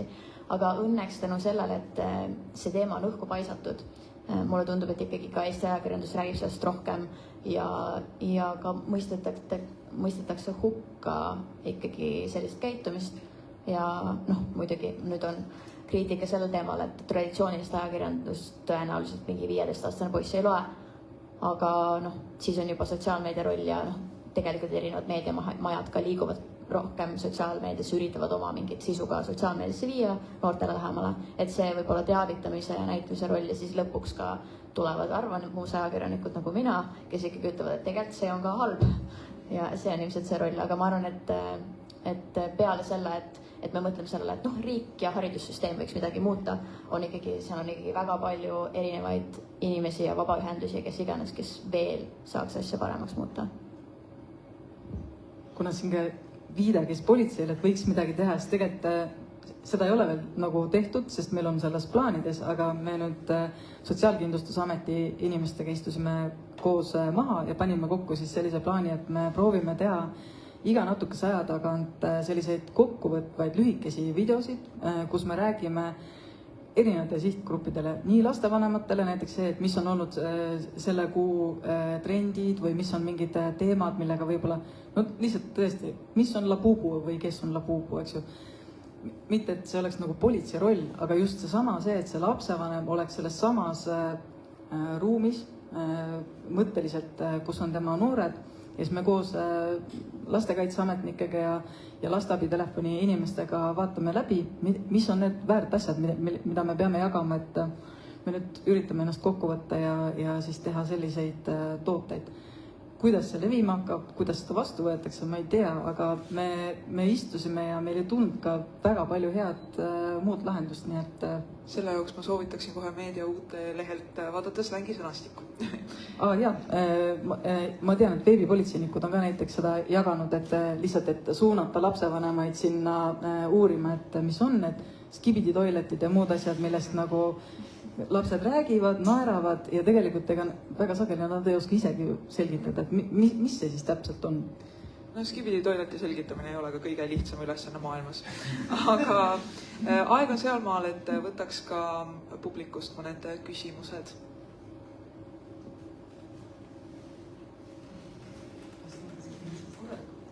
Jaa, aitäh, aga minu küsimus oleks selline, et kui tuleb riiklikult ikkagi kasvatatakse põhimõtteliselt igapäevaselt, kas hirmu või armuga, eks ju, et see, mida ja kuidas tehakse Baltikumis, ma arvan, seda tavalist vene inimest ei mõjuta üldse. Et sellepärast ei pea muretsema ja tegelikult, kui nüüd vaadata, millised mõjutused meieni jõuavad, siis ega kõik jäljed ei vii Venemaale, et meil on ka teisi riike, kes üritavad oma mõjutustegevust meil siin teha. Vahepeal ma olen lõbustanud ennast selle mõttega, et see on see nagu see supernova plahvatus natuke enne oma surma. Aga tegelikult ei tea, et see ilmselgelt manosfääri selline tekkimine on ju reaktsioon millelegi, mingile suurele ühiskondlikule muutusele ja ilmselgelt, kuna ta toimub niivõrd äkiliselt suure põlemisega, siis ta ei saa jätkuda püsivalt sellisena ja tõenäoliselt me ei lähe ka sinna sellesse muinasjutumaailma tagasi, nii et ma eeldan siiski, et see, ma jätkan positiivselt, et tõenäoliselt see ikkagi liigub nagu seda loomulikku rada pidi. Võib-olla liiga üldine küsimus, aga miks on Manosphere nagu just nüüd mingi asi, mille pärast peab muretsema just selles, et näiteks enne käis sõna intseli hästi palju läbi, et intseli kultuur on mingi asi, mis on tegelikult nagu väga-väga pikalt olnud internetis juba asi ja mingid Ameerikas hästi paljud mingid tulistused asjad on ka saanud sealt nagu intseli kultuurist alguse. Et nagu, või siis kas või et see, mis teeb Manosphere ohtlikuks, on see, et kõik elavad selles oma mullis. Et see on ka tegelikult asi, mis on nagu selle TikTok ja sellega nagu juba ammu tegelikult olnud. Et miks siis nagu just nüüd me peaksime nagu päriselt nagu muretsema Manosphere'is, sest et nagu mina isiklikult võib-olla mis liiga vana, ma nagu ei tea, mis seal toimub Manosphere'is. Ma lihtsalt tean, et nagu Andrew Tate ja mis iganes Jordan Peterson ja need on ju, et nagu peale seda tänast arutelu kõlab nagu see peaks olema ka asi, mille pärast nagu päriselt mures oleme. Minu jaoks see tundus pigem nagu lihtsalt mingi järgmine mull. Okei, läks juba pikaks, aga miks just nüüd on oht?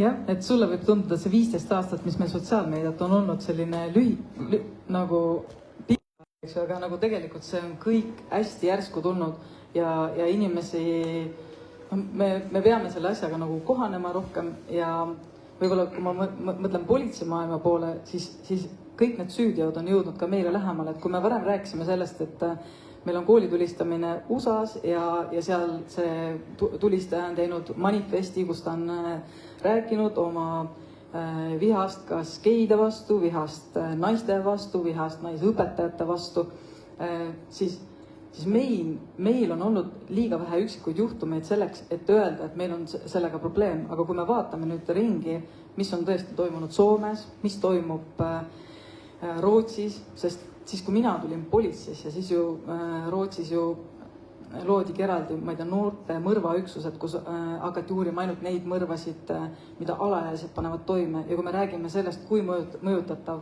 on alaealine, keda on võimalik sealt sotsiaalmeediast kätte saada, et need on hoopis nagu teistsugused asjad, mis varem ei ole olnud nagu probleemiks ja nüüd me näeme meie statistikas, me näeme süütegude tüpaažis, et millist tüüpi neid tehakse ja me kuuleme rohkem seda, mida räägitakse, ma ei tea, isegi politseisüsteemis. Meil tuleb järjest rohkem infot selle kohta, kuidas Lääne-Euroopa politseis on probleem radikaliseerumisega, sest mehed on läinud väga paremäärmuslusse seoses sellega, et on palju immigrante, ehk siis kui me räägime, miks see nüüd on tekkinud, siis see sõjapõgenike tulv ju tuli, mis oli 2015 kuskilt sealt, et see kõik on nüüd avaldab järjest rohkem mõju. Et see, kuidas USA tõenäoliselt on pidanud rohkem tegelema erinevate immigratsiooniteemadega juba varasemalt, aga meile tuli see, mis on siis 10 aastat tagasi ja nüüd see peegeldub meie ühiskonnas ja me peamegi sellest rohkem rääkima. Et jah, ei pea ära ootama, kui Eestis suur pauk käib, äkki vaatame, mis meil kõrvalriikides, mis meil UK-s toimub, ma ei tea, nugadega seotud kuritegevusega seoses. kui palju on noori ja mehi, kes kannavad kaasas nuga, sest nad ei oska vaielda omavahel või olla eriarvamusel. Lihtsalt iga kord, kui ma olen sinuga eriarvamusel, ma olen sulle nuga, eks ju, et meil ei ole mõtet siin sõnadega rääkida. Kui tohib, siis ma korraks lisan meediauuringute poolelt, et varem olid manosfääri, no mitte sisuloojad siis, vaid manosfääri need liikmed, tegutsesid kuskil alternatiivsetel platvormidel, kuhu jõudsidki ainult selle kogukonna liikmed ise põhimõtteliselt, olid mingid foorumid. Aga nüüd on hakatud viimasel ajal, ja viimasel ajal ma mõtlen umbes 3-5 aastat, on hakatud just sotsiaalmeediaplatvorme ära kasutama strateegiliselt selleks, et jõuda apoliitiliste inimesteni, kes tihti on noored, ehk siis kokkuvõttes põhimõtteliselt noorteni, kes on mõjutatavad. Ehk siis seda strateegilist sotsiaalmeedia kasutamist oleme hakanud ka rohkem nägema nii-öelda selles manosfääri liikmete värbamises. Ma lisan siia juurde, et päris sellised vägivaldsed kuriteod, mis meil on olnud õnne, et meil ei ole veel selliseid ilminguid Eestis, aga tõesti, et see ei ole ju kaugel, see Soomemaa ja ka UK ja üleüldiselt meil ongi see ülemaailmne kogukond kogu aeg üksteisega seoses, aga see nii-öelda peidetum vägivald näiteks kinnistes kommuunides, kus jagatakse alaealiste laste seksuaalseid fotosid või videoid või ka seesama Telegrami erinevad kinnised kogukonnad, kus kutsutakse üles kõiki liikmeid, oma perekonnaliikmeid, naisliikmeid siis kuidagi pildistama või nende isiklikke fotosid üles laadima ja siis nende abil ka saadakse raha nii-öelda siis kogukonna asutajad. Et see on kõik selline, et jube raske on minna sellega nii-öelda ametivõimude poole, et näed, siin on midagi sellist toimunud, sest et seal on jube raske on saada mingisugune foto esiteks kätte, kes selle algselt algatas, et seal üldse kedagi kas süüdi mõista, kõik on väga keeruline, aga neid rikkumisi on meeletult palju. Ja see Telegram üleüldiselt, kuna ta ei anna ka nii-öelda oma liikmeid välja, siis seal on väga lihtne anonüümselt toimetada ja teha igasuguseid sigadusi. Teine asi, mis ju tuli välja 22 aasta kodanikuhariduse uuringus 8. klassi õpilaste osas, see oli täpselt see, et mis kordub riigiti üle maailma, kuidas meie poisid, tüdrukud on niivõrd lahus, et see kahju on ju ilmselgelt, et kuidas nad siis peaks kokku saama. Et ilmselgelt nad võiksid, aga selliste väärtuste ja vaadete tohutu suure lõhe puhul muutub see aina keerulisemaks ja see juba on ühiskonna jaoks väga suur probleem. Ja seda on ju näha ka sellest Bellico, ma ei oska prantsuse keelt, Bellico juhtumist, ehk siis, et kui hakkasid ka Eestis mehed võtma sõna, et aga tegelikult et naine ei saanud ju kahju, ta oli ju nii-öelda meelemärkuseta ja et tema abikaasa oli ju juures ja tegelikult ta ju kõnnib ja räägib ja siis sa saad aru, et me elamegi täiesti erinevas maailmas, et see, mida naised peavad nagu lubamatuks kuriteoks minu enda vastu, kui mind nii-öelda siis mürgitatakse selle või nii-öelda kas korgijoogi või ravimi või mis iganes tehakse meelemärkuseta, kasutatakse minu keha nii, nagu tahetakse, et see ongi normaalne, et see meeste õigus selliseid asju teha. Ja sa saad aru, et sinu ümber on mehed, kes ei mõista seda hukka ja ütlevad, et ju siis nii pidigi olema või siis kohe, seal ju 8 kuud hiljem tuli välja, et see Saksamaal oli samasugune 1000 inimesega grupp, 70 000 oli, kes läks menetlusse või mingi... Grupp oli 70 000 olnud, aga ma eeldan, et siis menetlusse läksid mõned tõsisemad juhtumid sealt, aga lihtsalt neid liikmeid oli kohutavalt palju. Ja, ma mäletan mingit seda 1000, et umbes, et tõenäoliselt olid need materjalid, mida siis hakkas politsei läbi vaatama, kus oli see, et kas oma õde või oma ema või oma lähisugulane või oma siis girlfriend oli siis pandud ravimitega või korgijoogiga magama ja siis temaga tehtud tegusid ja jagatud neid pilte. Ja kui sa saad aru, et ühiskonnas ei teki vastulainetust, ainult naised on need, kes räägivad, et jube asi, mida tehti, siis on midagi valesti, et me peamegi sellest hakkama rohkem rääkima. Siia siis ütleks, et not all men, aga jah, need on sellised juhtumid, et paratamatult hakkab mõtlema, et miks see reaktsioon siis nii ühekülgne on? Jaa, et väga huvitav arutelu oli ja ma pean tunnistama, et ma võib-olla ei ole võib-olla küsimuse formuleerimisel kõige parem, aga ma võib-olla puudutaksin võib-olla, kuidas sotsiaalmeedia siis reguleerib ka seda sisu. Et praegu on olnud see päris palju erinevate märksõnade keskne, et tal on näiteks mingi sõna, siis no, kui see on näiteks sees, ütleme näiteks YouTube'is on näiteks teemonad täis mingi põhjus, ühel või teisel põhjusil. Ja nüüd, kui need dogvistil, et see on osati mõneti ka sellest tingitud, ma arvan, et proovitakse leida viisi üle selle võib-olla tsensori. Aga tundub, et võib-olla ühelt poolt on see, et ta mõjutab ka teisi erinevaid community'd, näiteks ajaloo rääkimisest YouTube'is, no see on muutunud väga raskeks just selle tõttu, et need sõnad võib-olla, mida muidu kasutatakse, sa ei saa kasutada sellepärast, et näiteks su sissetulek võetakse ära sisuliselt. Aga see ikka selline küsimus, et kuidas võib-olla, seda võib-olla nüüd raske küsida, aga kuidas sotsiaalmeedias teha ühelt poolt niimoodi, et info, mis ühelt poolt on hea, aga näiteks võib-olla puudutab teemasid, mis on võib-olla ka pisut raskemad ja võib-olla kasutab sõnu, mis üldises plaanis võib-olla või mõnes teises kontekstis võib valesti mõista, et see info saaks siiski levida ja samal ajal tõkestada siis näiteks monosfääriku või ütlemegi näiteks kas või tõesti mingil muul viisil äärmuslikku infot. Ma tegelikult isiklikult arvan, et lihtsalt see, et me võtame mingit content'i maha, kui see just ei ole päriselt siuke content, mis kutsub üles nagu, et lähme, ma ei tea, teeme mingi vägivallale, et seda võib maha võtta. Aga mina tegelikult väga ei usu sellest, et me lihtsalt, et umbes, et YouTube'is on nagu see, et ütled sõna natsi, siis võetakse nagu raha ära, on ju. Et noh, see tegelikult ei toimi, sest inimesed vaatavad ikka seda, see ainult nagu võtab sellelt kreatorilt selle raha ära ja see üldse ei pruugi olla sellises kontekstis, on ju. Ja raske on ka öelda, et täpselt nagu ma enne mainisin, et nagu näiteks Palestiina mingeid videoid võetakse maha, sellepärast nad ütlevad, et see kutsub ka radikaliseerumisel üles, aga et millal see siis kutsub üles, millal see ei kutsu, et see on väga raske. Ma pigem arvan, mis mulle on näiteks meeldinud, ainus asi, mis mulle Twitteri juures meeldib, mulle tegelikult muidu ei meeldi, aga seal on see fact-check imise asjad on tekkinud, on ju. Et kui Elon Musk isegi ise ajab mingit jama, siis sinna alla tuleb see väike lingike, et tegelikult see ei ole tõsi.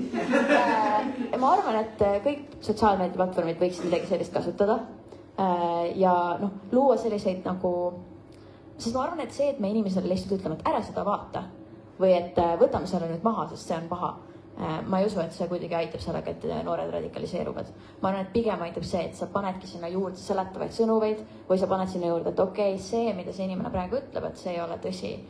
Et aga samas, siin ma hakkasin mõtlema sellele, et tegelikult kui me vaatame mingeid eelmise aasta neid USA valimisdebatte, on ju, kus Trumpi fact-checkiti ja ta ütles mingi igate teine lause oli vale, aga kedagi ikka ei huvitanud, siis siin on see teema, et kas see nagu toimiks. Aga ma ise lihtsalt arvan, et see on nagu ainus asi, mis tegelikult nagu päriselt võib panna kedagi mõtlema, et ja kui see juhtub nagu mitmeid kordi, et panna kedagi mõtlema, et okei, ma vaatan seda sisu, aga et see sisu on täidetud ikkagi valedega.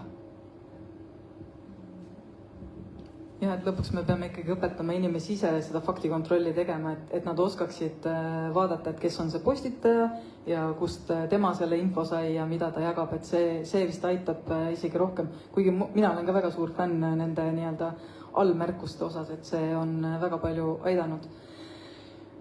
Ja mul läks meelest ära, tegelikult tahtsin öelda. No siis saad jätkata. Ma mõtlesin seda, et väga palju lihtsam on õigel ajal jaole saada, ehk siis piisavalt varakult, ei ole nagu liiga varajast aega, et sa hakkad lihtsalt õpetama inimesele olemaks kriitiline, olemaks lihtsalt mõtle selle info üle, mida sa saad. Et seal ei ole see, et ma ei tahaks, me teame küll, et jah, et me ei tohi tutvustada misoküünset sisu või visata mingit date'i nimesid noortele, kes ei ole veel selle sisuga kokku puutunud, aga me saame siiski õpetada kriitilist mõtlemist ja just see teema näiteks, et kui on näiteks klassi olukord ja üks noortest teeb mingisuguse inetu märkuse või otsese sõimu, siis jah, ilmselgelt see tuleb koheselt lõpetada. Temaga võiks tegeleda üks inimene, mis sul toimub kodus, kus sa oled kuulnud selliseid asju, aga palju olulisem on see, mida tehakse ülejäänud klassiga, kes on olnud just selles infoväljas. Nad ei saa aru, mis seal toimub, seal võib olla väga palju. Ja see on see õige hetk nii-öelda selle ennetusega tegeleda, et näed, siin oli üks selline juhtum, aga see tuleneb sellest, võib-olla meil on siin sellised põhjused ja siis natukene avada seda teemat, sest juba on toimunud see kontakt ja lihtsalt, et see asi liiguks kaugemale, sest kedagi, kes on radikaliseerunud, on sealt tagasi tuua. See töö on hästi individuaalne ja võtab ikkagi väga-väga palju aega. See üks tore labor, mis uurib äärmustumist ja radikaliseerumist Ameerika mis ülikooli juures. Peril on selle nimi, seal on väga palju toredaid kasulikke materjale just selles osas, kuidas seda alustada erinevatele inimestele erinevates rollides. Ehk siis ma arvan, et sealt võib täitsa seda infot juurde ammutada, kuidas seda ennetamist teha.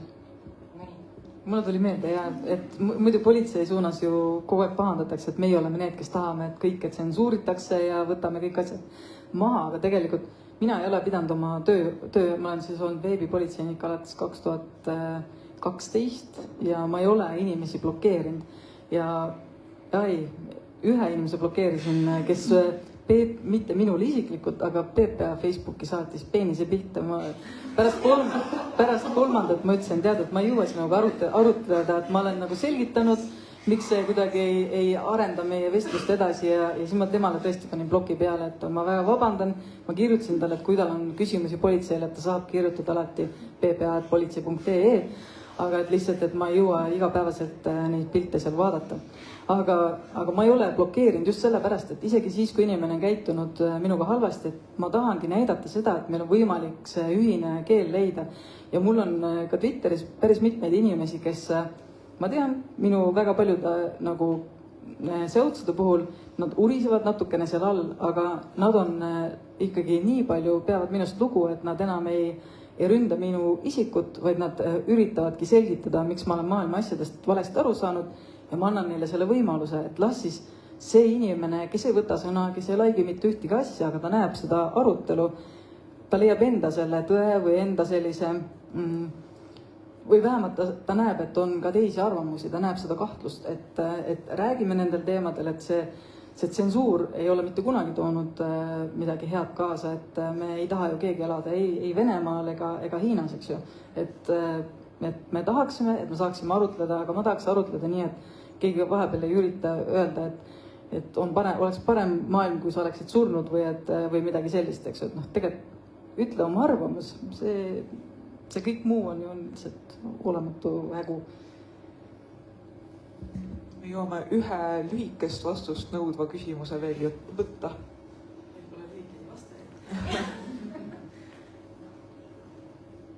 Soovib keegi? Ei?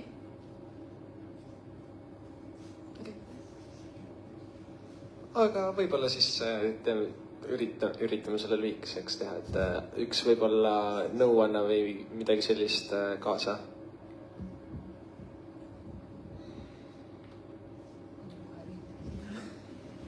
Minu lühike vastus oleks see, et vaata üle oma see sisu, mida sina tarbid ja päriselt vaata üle, et kas see, mis sealt tuleb, on see, mis päriselt toetab sind kui inimest.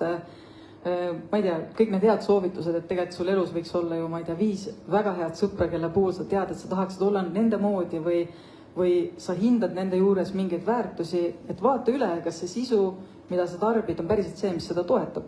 Et kui sa tahaksid olla palju viisakam ja võib-olla palju, ma ei tea, asjalikum või kas või ka tahaksid rohkem, ma ei tea, sporti teha, aga sinu kogu sisu on seotud sellega, et keegi õpetab veibiga neid, ma ei tea, mulje tegema või rõngaid või no ühesõnaga, see on nagu hästi lihtne näide, aga sama käib ka manosfääri pihta, et kui keda sa tarbid, selle moodi sa hakkad ka minema, sa ei tee seda otsust võib-olla ise teadlikult, et sa muutud tema moodi, aga see on nagu see, et me lähme oma sõprade nägu ja me mõjutame üksteist ja kui sa ainult teda tarbid, siis sealt võibki juhtuda, et sa kukud sinna teistsugusesse auku, kui sa tegelikult tahaksid olla. jah, ja nagu Riin enne ütles, siis rääkige inimestega ja ärge olge vait sel teemal. jaa, ma mõtlesin ka, väga hea, jälgi oma sisu, teise sisu, sõbra sisu, kaaslase sisu, sa ei saa jälgida, kuid nagu seesama stand-up koomik ütles, on märgid meie kaaslaste kõnemaneeris, väikestes märkustes nendes, see on ju lihtsalt nali. Tegelikult me võiksime inimestena ju väga palju rohkem kutsuda vastutust võtma nende väikeste naljade ees, et tegelikult see ei olnud kellegi naljakas või miks sa seda ütlesid? Mis see tähendab? Mis iganes viisil, väga sõbralikul viisil saab lihtsalt inimest kutsuda kas ennast kordama ja vaatama, kas ta tegelikult tahab seda sõnumit korrata. Lihtsalt väikesed viisid, kuidas jälgida, olla tähelepanelik, et lisaks rääkimisele ka lihtsalt panna teisi tähele ja nii-öelda päriselt ka siis märgata, kui keegi võib-olla annab märku millestki. Suurepärane kokkuvõttev küsimus, aitäh. Me lõpetame üsna täpselt isegi, aga aitäh teile kõigile, aitäh teile kuulamast. Kena päeva jätku, kuulake järgmist aruteluga. Nii, ja nüüd meil on pool tundi aega, kell 15.15 algab järgmine paneel. We're starting at 15:15, take the half hour. There's food and coffee there, bathrooms there, and see you soon.